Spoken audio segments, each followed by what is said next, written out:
Moi, c'est ma mère.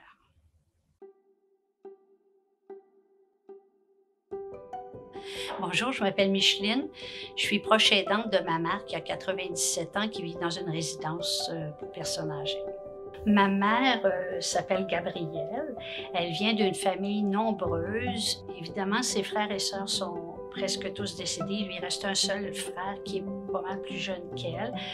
Toute sa famille, ses cousins qu'elle fréquentait beaucoup, ses cousines, elle a eu une vie assez active, sont tous décédés. À cet âge-là, à 97 ans, on se retrouve très isolé. Elle est veuve depuis plus de 30 ans, alors elle s'est habituée à vivre seule, mais elle avait des contacts réguliers. Elle jouait au bridge plusieurs fois par semaine. Maintenant, elle n'est plus capable de sortir ou d'aller au bridge. C'est une madame très dynamique, pleine de vie, qui est toujours de bonne humeur.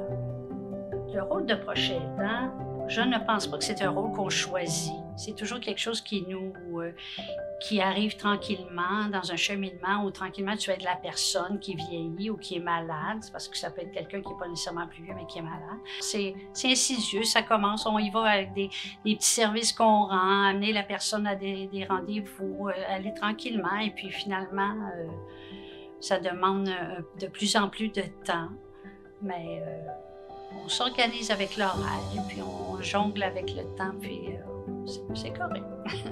J'ai adhéré au groupe des aidants il y a quelques années et j'avais pris la formation sur la prévention de l'épuisement, qui est une très bonne formation qui nous incite à réfléchir à notre attitude comme proche aidant, à accepter notre rôle, à ne pas se sentir coupable, apprendre à dire non quand on ne peut pas, apprendre à dire là je peux pas mais je le ferai demain ou je le ferai quand je serai disponible. La culpabilité est un gros problème chez les proches aidants.